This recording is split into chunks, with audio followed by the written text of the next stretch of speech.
about report numbers from DSS, and we just need to be aware that some kids may have experienced trauma.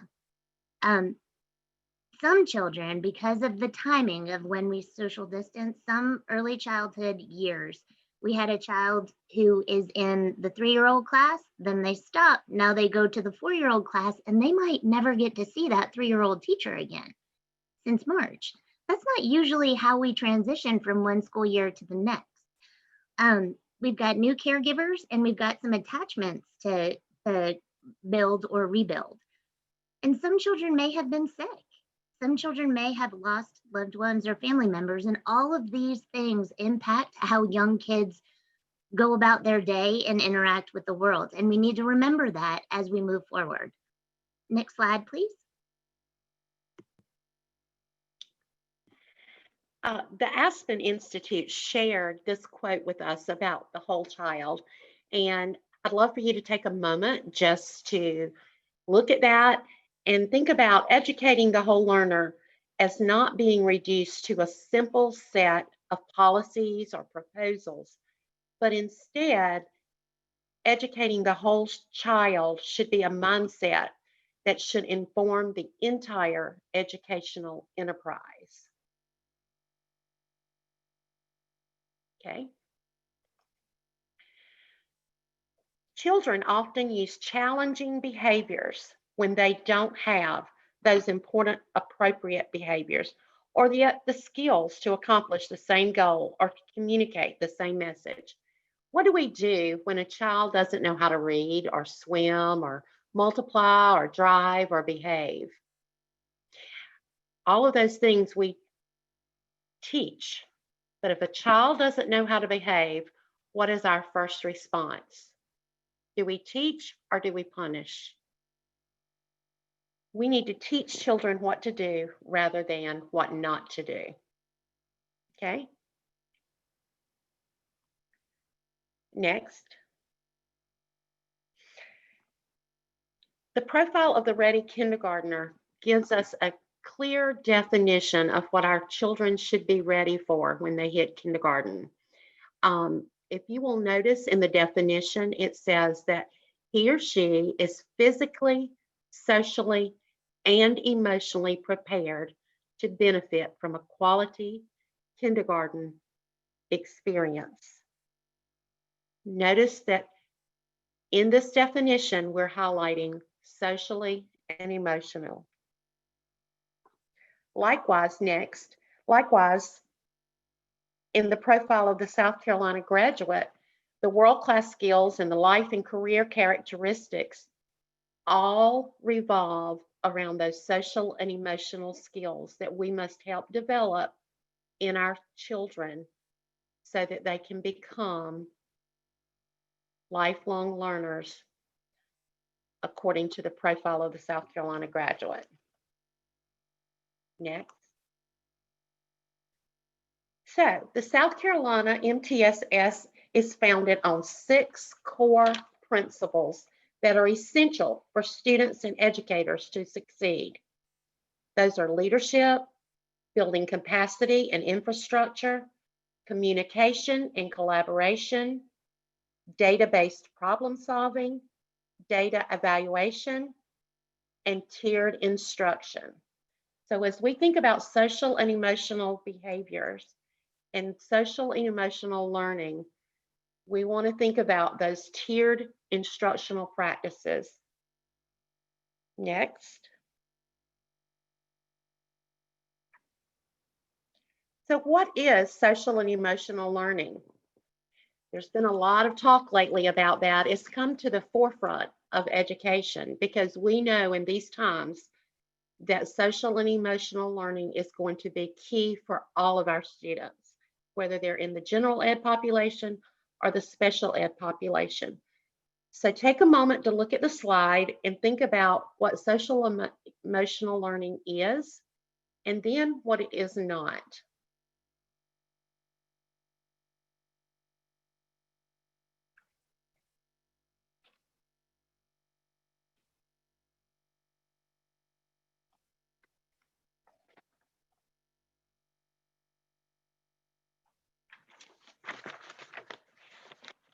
As you can see, social and emotional learning shouldn't be a time set aside during the day to make everyone feel good. It has to be embedded throughout the day to be beneficial for our children. It should be a way of learning for children. Next. What kinds of outcomes can we expect from evidence-based social and emotional learning practices? We'll see increases in positive peer relationships, thinking about friendship, cooperation, sharing. Children will have an increase in their self-control, self-monitoring, self-correction, overall improved social and emotional health, and then also academic success. Next. So the South Carolina multi-tiers of instruction and behavioral model actually mirrors the academic and social emotional support. So if you look at the tiers, each of these systems are mirroring each other. Next.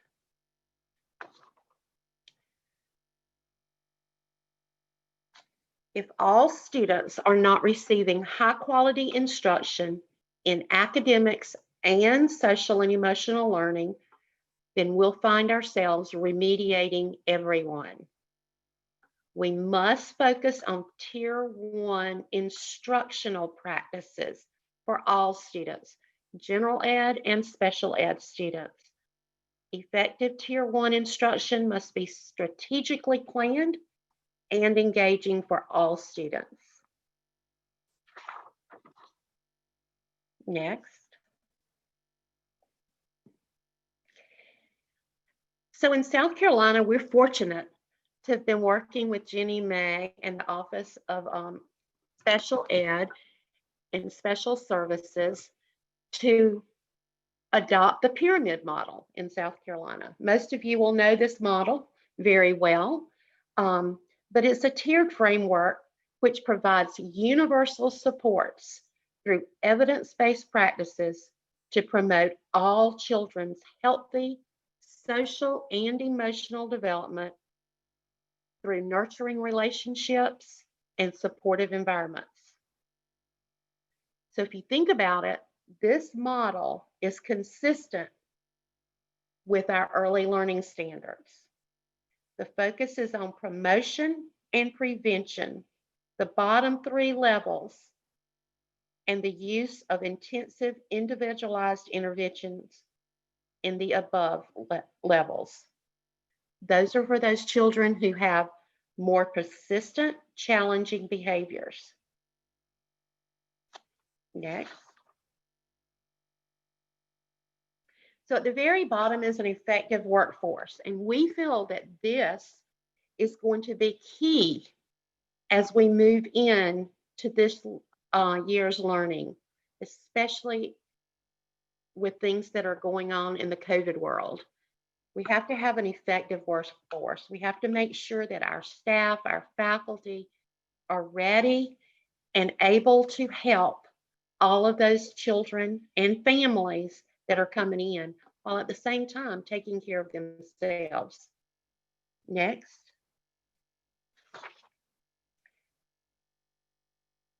So things to consider as you're building that effective workforce. Your staff will need a foundational knowledge of social and emotional learning. Your school, your center will need a shared vision for that learning. There has to be some intentional planning for helping your staff and your faculty, as well as incorporating the social and emotional learning into literacy and their daily routines. Trusting collaborative relationships will be key, and you'll need to utilize evidence-based practices. And then it is last but not least, a continuous improvement plan. So we need to continuously look at the data and make sure that what we're doing is working. Next. So let's talk about the bottom level of the pyramid, nurturing responsive relationships. Relationships form the foundation of the pyramid. And this is where a key to what we do with our young children. We need to make sure that all children have nurturing, responsive relationships with peers and adults. Next. Next. I love this quote. Every child needs one person who is crazy about him. Look at that picture. Can we say that? I think in these times in the COVID world, we may have children who have had those relationships and those people, but they may have been lost for them at this time for many reasons. They may not have been able to see them during this time, or maybe they've experienced a loss or the death of someone that they had a close relationship to. The relationships are going to be key, especially in this COVID world. Next. The relationships we build with the children, families, and our colleagues are at the foundation of everything we do with these children. We know the importance of relationships in terms of children's development and success in school. It is important for us to build these relationships with all children to support their social and emotional development, as well as to prevent challenging behaviors. Let's face it, it will be easier to address challenging behavior if we already have a relationship with them and their families. Next. So why is it important to build nurturing, responsive relationships? Because children with the most challenging behaviors, they especially need these relationships. And oftentimes their behaviors prevent them from benefiting from those relationships. Many times those children are isolated and those relationships aren't encouraged. So adult time and attention will be very important for our children as they return to our schools. Next. Things we need to consider in those relationships. We want to make sure that we're not only building meaningful relationships with our children, but also their families. We need to examine personal, family, and cultural views if we have children with challenging behavior. And we also have to examine our own attitudes towards that challenging behavior. So those are some things we need to consider as we move forward this year. Next. I'm going to take a brief pause so we can switch interpreters.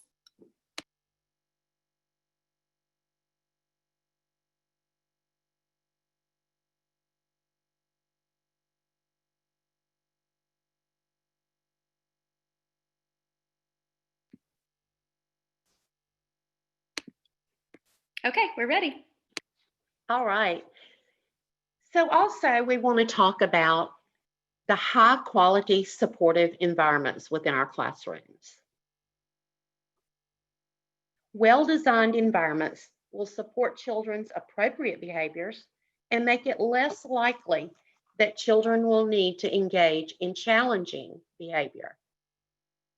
Also, environments can be designed which teach children expectations and promote those engagements and interactions. Next. So thinking about high quality supportive environments. These are those settings that meet the physical, emotional, social, and learning needs of all of our children and provide them with that sense of safety. That sense of safety is going to be key as children start returning to our classrooms, whether virtually or face to face. These environments are often adapted to support children as they develop and practice core competencies and related skills. So those are going to be key as we move forward. Next. So as we are setting up our environments, we want to make sure that we're designing the physical environment to meet the needs of those students.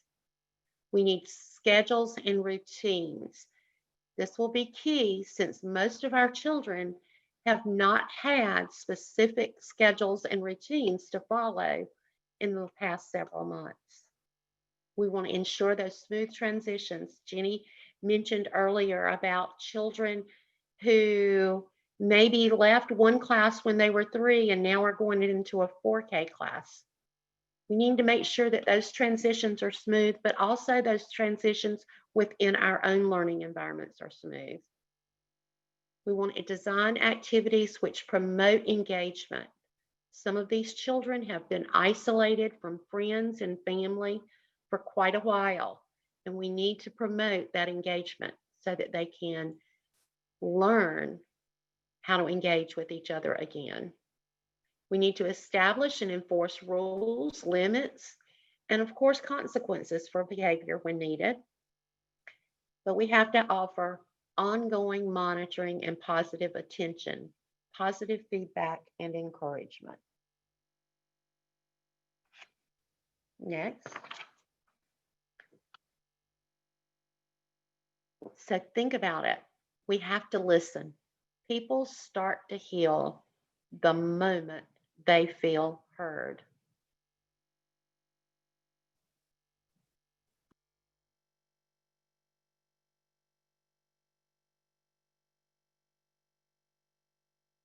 So I'm gonna let my friend Jenny take over. Hi, everyone.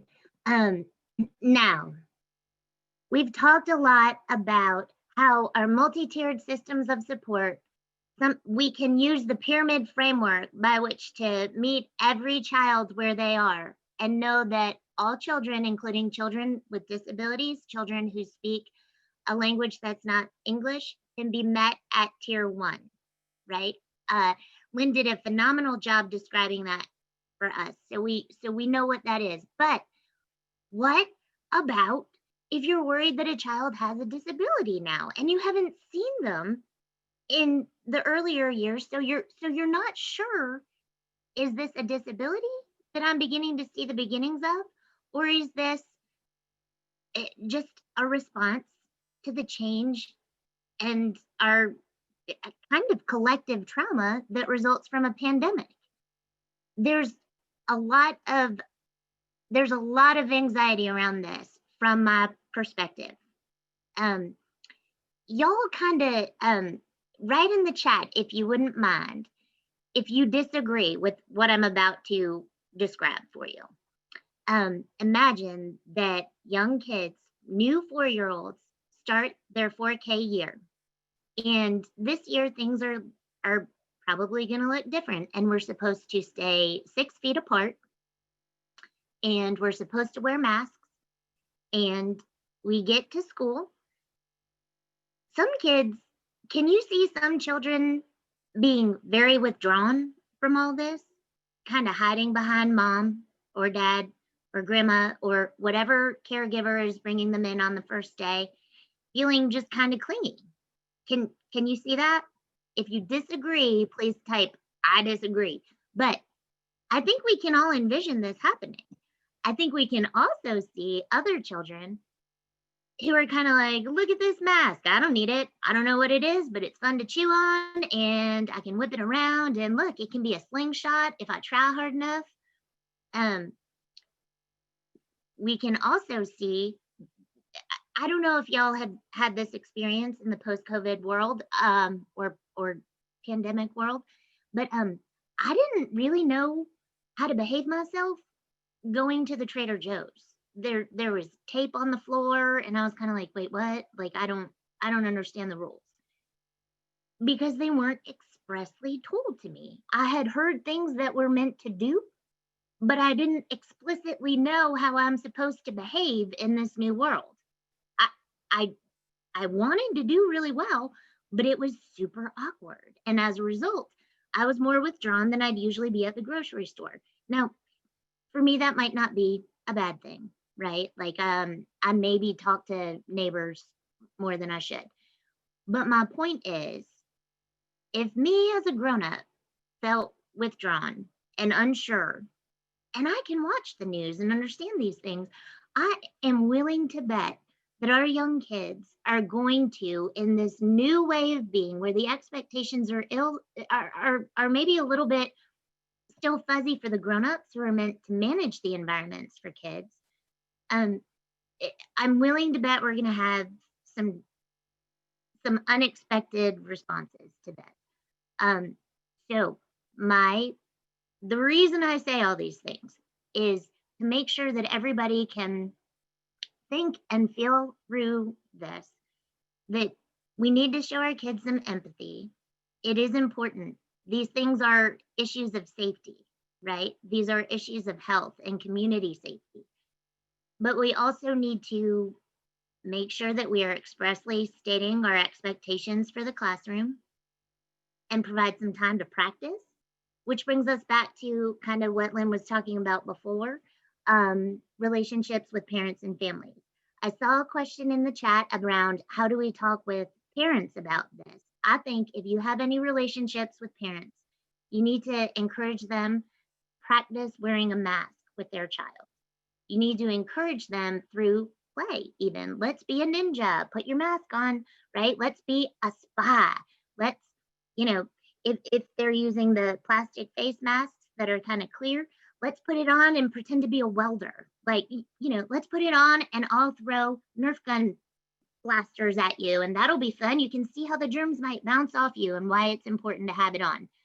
These sorts of things are things that we can practice at home before we get to school. And as teachers and educators and administrators, if you can provide this guidance to families before, that would be ideal. I see right now in the chat, yes, this can be a challenge for young children who have autism. This can also be a challenge for children who rely on seeing facial cues to understand what's being said. We need to look at the variety of things that we have available to us to meet the needs of kids who maybe the regular cloth or paper mask doesn't work. I have really focused a lot on masks right now, but I have done so in a way to describe, my purpose was to describe how things are different now. And everybody is going to need some explanation around how we interact in this world. And we're going to need to make sure that we have resources as educators and parents and administrators. We have resources to make sure that we can discern what is an honest change in social behavior in our academic learning from March, and what is a response to this disruption in our regular way of being. We have our MTSS model to help us with that. And then we have some guidance and just a little preview, a shameless plug. There is a child find and an evaluation eligibility presentation coming up on Thursday. So if you're interested in that and are still able to register, that might be of interest to you. We're going to see a variety of responses from children when they come back to school. And we're going to see a variety of knowledge bases as we move forward. All of these things are going to impact the way the child interacts in the classroom, or if we do anything virtual later. And we need to just use every resource we have, and that includes special education teachers and also general education teachers and their specific subject matter expertise, to meet kids where they are and to get them what they need to meet that profile of the ready kindergartner that Angela discussed. Um, Next slide, please. Okay, so I'm hopeful that the connection between MTSS and how special education is included within that framework is clear. We get kids what they need, and they have access to tier 1 supports always, tier 2 supports when it's what they need, and tier 3 supports, which might be special education, but it might not. It might just be intensive intervention from the gen ed teacher. But when we're discussing when these gen ed and special education early childhood phenoms, who we call teachers, are getting together and considering if a child needs an evaluation, here are some questions you might want to discuss in the team referral in the screening process. What instruction was delivered to all students in this grade level? So in this pre-K, 3-year-old, 5-year-old, not yet kindergarten year during the closure. How did the school or the district measure the learning of all students? What services was the student provided during the closure? What was the student's progress towards the goals prior to school closure? Once the student has returned to school, what progress towards the goals has occurred now? So you see, when we're thinking about young kids with a disability, where were we in March? Where are we now? Are two real guiding questions that we need to consider. What was the trend in progress monitoring before, after, and now that school is reopened, or when school gets opened again? And how does the data look? If the student did not make expected progress, what services are needed to make up for the lack of progress? Where was the student in relation to the peers last winter benchmark prior to the COVID-19? Where does the student fall on the first benchmark in fall in comparison to peers? What growth of the average peer versus what was the growth of the student receiving special education services? So again, this is for a student who has an identified disability, and then we're looking, do we need a new evaluation to reset goals and determine what is needed for this child? Does anybody have any questions around this? All right, we'll go to the next slide. And if you need, if you want, remember, you can always type a question in the question and answer box. All right, so as we reopen, all students, including students with disabilities, need clear directions about expectations for online, blended, and face-to-face learning. If anybody feels super confident they know what the reopening of schools is going to look like, I would love for you to put that in the chat.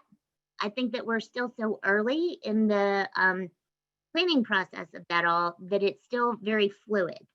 But as we get moving, make sure that we have our expectations and we can clearly describe them to our students. And however we need to do that, if we need picture boards, if we need to send home a packet to caregivers so that they understand and can partner and support at home with what we're going to do in school, all those things. For parents, we need communication and partnership. Parents are going to likely need to be reassured because these circumstances are difficult, as we've described. This could be communicated via written methods like a letter home, or other methods that the district might have. Some folks have texting, some folks have mass emails, all those varieties of describing what we're going to do this year and how we're going to make sure that kids' needs are met to the best of our ability, so that all kids can meet the profile of the South Carolina graduate.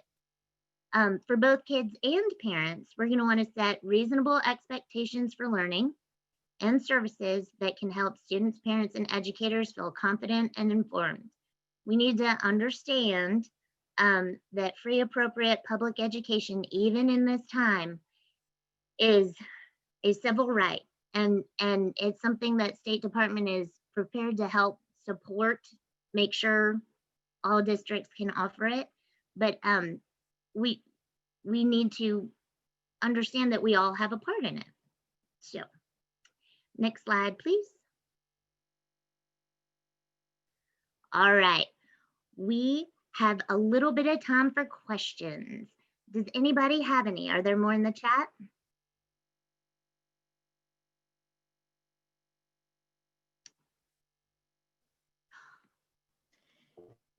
Jenny, I just want to also add to your answer to the question about, how do we coach parents? How do we help gen ed teachers? Tomorrow, there's a session on remote learning. We also, during that session, have highlighted some at-home activities that will help you support those parents if we have to move back to e-learning, or you are already going to e-learning. So that is an option for tomorrow if you are registered for that or can still register for that. I think that one is tomorrow around the same time, if I'm correct, but Carrie can let us know that. But I do think it is important that we continue to have those conversations with gen ed teachers, because we all know that social emotional learning, even prior to the pandemic, is vital to academic success. And there's lots of research on that. So I think it's great that you guys are even thinking through and how do we have those conversations. Another thing, just to let you know, that our department last year started a cohort or several cohorts across the state, kind of based off the pyramid model to support really all teachers. It was really open to all teachers. But of course, we had a lot of gen ed teachers. So that is also kind of being done to help and support all teachers across the state. So thank you. And I think we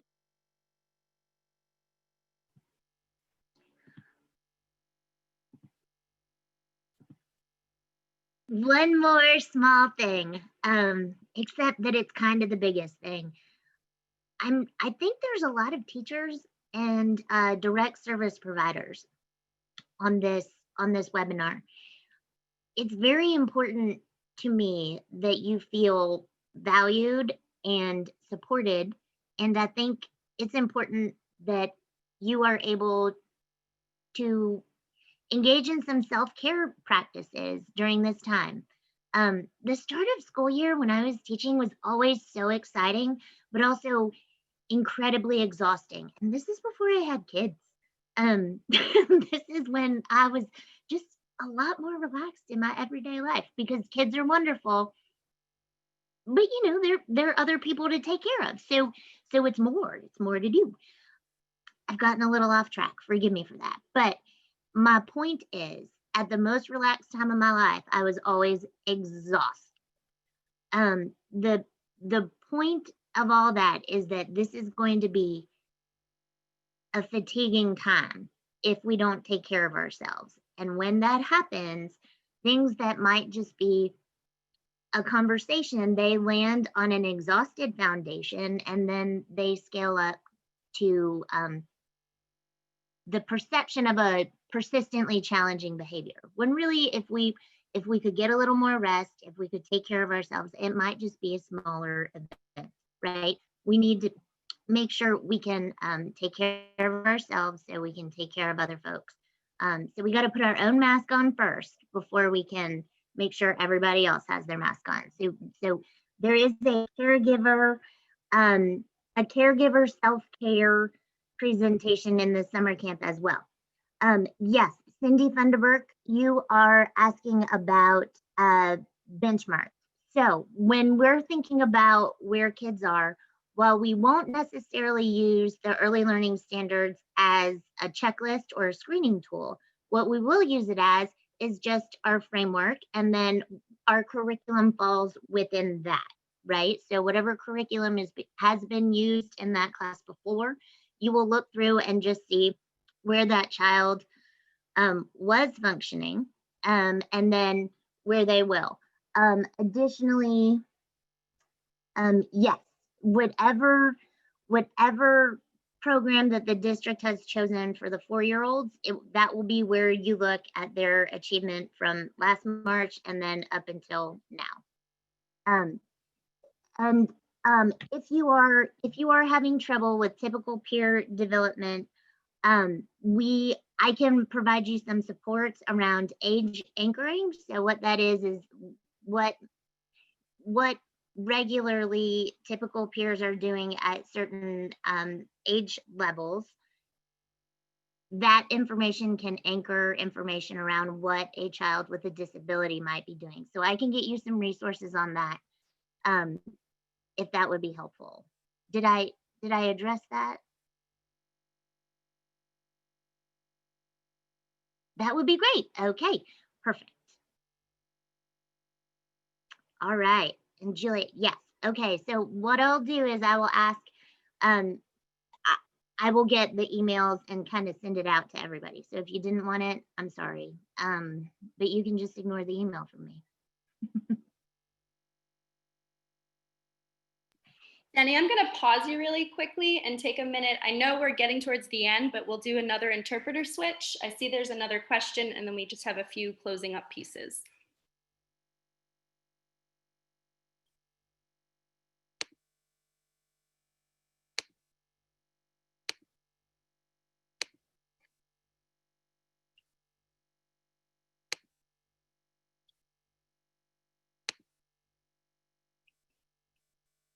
So I'm going to read the question. This is Carrie, by the way. The question in the chat says, does anyone have any visual resources that are if then for general education teachers to help them be empowered to handle difficult behavior? The trend is often, if Joey doesn't follow directions or starts to yell after 2 prompts, I get a text message or a call for help. I want to be able to provide some resources for them so they know they are just as capable of handling intense behaviors and not just me. Any suggestions? So this is from Alicia Green. So if any of the panelists have any thoughts on that? Hey, this is Jenny. I'll be very brief, and then I'll let Lynn and Angela speak to this. That is a fantastic question. I do have a number of resources and even some like you can print them out and hand them to the teachers, and they can even send some things home with parents, right? So we can loop in like a full collaboration that way.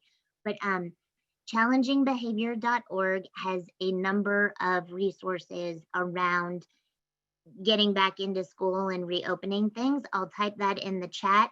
And I also think that, and you push back on this as you need to, but I think that what might be helpful is just having a conversation during planning sessions with the gen ed teachers that you collaborate with, and you can just say things are going to look weird. Like we need to kind of agree together that these are going to be the tier 1 things we all do together. And if that doesn't work, you can do X, Y, and Z. And they hopefully will tell you where they don't feel empowered and have the capacity to meet the needs of students, but it will grow their strategies that they can use, right? And you guys can keep working together. I know that might not feel like your job, but being that I'm not entirely sure exactly what your job is, it might be your job. So that's huge. If it's not, however, it could just be viewed as collaboration and sharing resources. So I will now type some resources into the Q&A box, and I'll let Lynn and Angela take this one.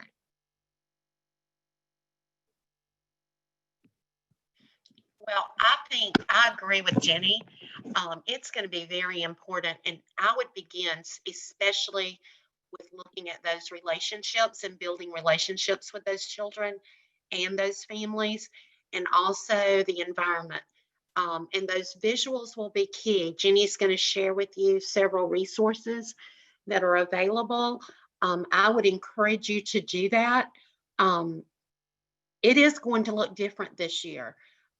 Children who typically may not have any issues or challenging behaviors may come in at this time, whether face-to-face or during an e-learning or virtual learning, and have some trauma going on in this day and age. So I would encourage you to help teachers see that at the tier 1, the effective instruction will be key into building those relationships and making certain our environments support those relationships and engagement.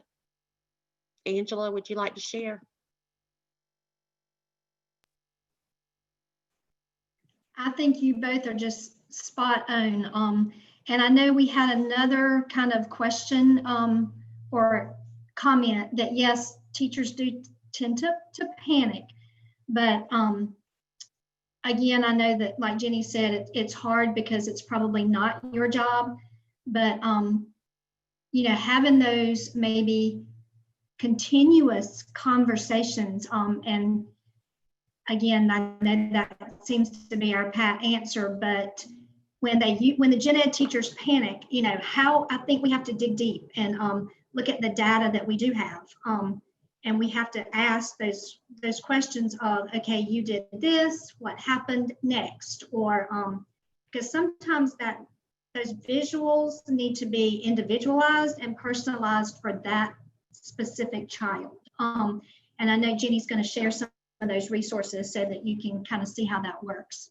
But I do think it's that collecting that data, you know, I know that you guys know this because you're from the SPED world, but providing children choice is always a good option. And I do think that it's hard when we think about gen ed teachers because we do panic and we think, you know, I've had a classroom of 30.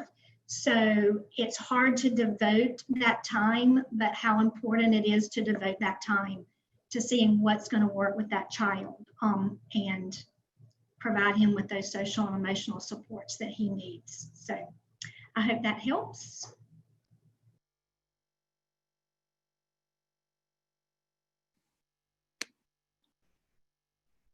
So if there's no other questions, I'm going to just advance to the end. If you do have questions, though, feel free to reach out to the presenters. You can also submit questions through Skippy, South Carolina Partnerships for Inclusion. I've pulled up our webpage, and you can feel free to hit the Contact Us button at the top. If you're not already subscribed to our newsletter, I would definitely encourage you to do so because you can get alerts on other webinars and workshops, as well as recordings like today's. And you can also just reach out to us directly by using our email, which is Skippy, scpi@mailbox.sc.edu. And momentarily, you'll see a quick evaluation pop up on your screen. Please take a moment to provide feedback for today's session. And then if you had any extended feedback, feel free to email us, email Skippy, email any of the presenters as well. And I would like to thank all of the presenters today. I would also like to thank our 2 interpreters, Beth Ann Armstrong and Brian Conrad. And I would like to thank all of the participants. So give me a second. All right, that evaluation is up there for you. And it looks like there might also be a question in the Q&A. Yes, so I'll give everyone the link to the YouTube. We're new with YouTube, so don't judge us on that. We're trying. But I'll make sure that we share out all of the resources and recordings in a few days.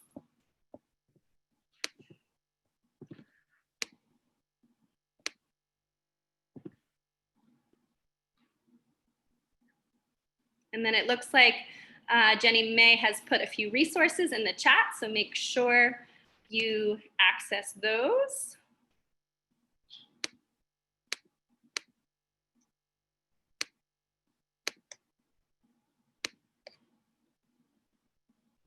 I see responses are still coming in, so I'm going to leave the evaluation open for another minute or so.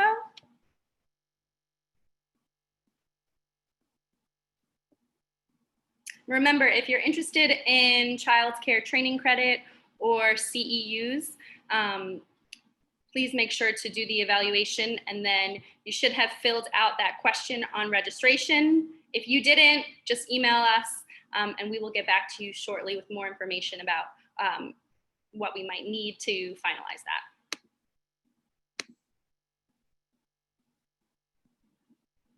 I see Lillian asked, will the PowerPoint be available? Sure, we can put that in a PDF form and send it out to everyone, or we might just put it in an online folder and then we would share that access with you all.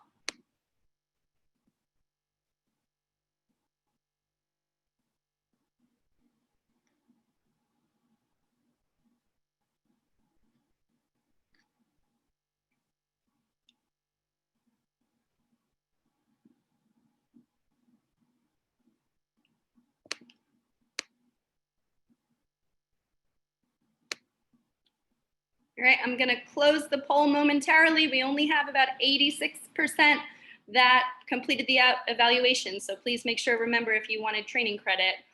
But also, we just really like to know your feedback so that we can incorporate it in all of the trainings that we do.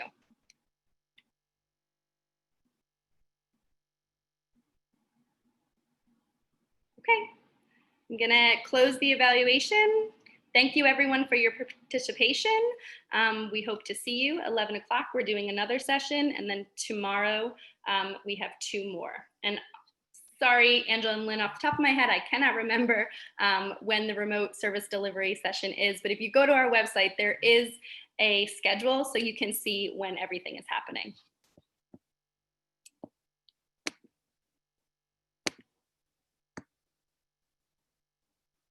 Great, so if someone would like training credit, just make sure if you didn't get a chance to fill out the form when you registered, make sure you email us because there is some information that we need to make sure we can provide that.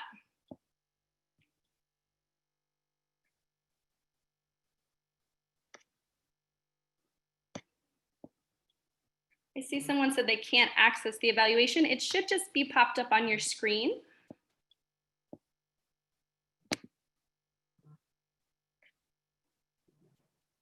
If not, they can hit polls at the bottom and it should pop back up. Thank you. Yeah, it might be at the bottom of your screen, depending on how you've maneuvered things on your screen. It might have popped to the side or the top, but next to where it has participants and Q&A, your view probably looks a little different than mine, but yes, there's an option for polling, but you might see it there. Oh, you must have, because we have 100%. Thank you. Terry, there was somebody that was having trouble submitting, I think. Okay, well, they must have because we're at 100%. Okay. So thank you. And yes, we'll do certificates for folks that have filled out all the information via email. Just make sure there's nothing else in the chat. Ginger, you can just email scpi@mailbox.sc.edu if you haven't already sent your state training registry.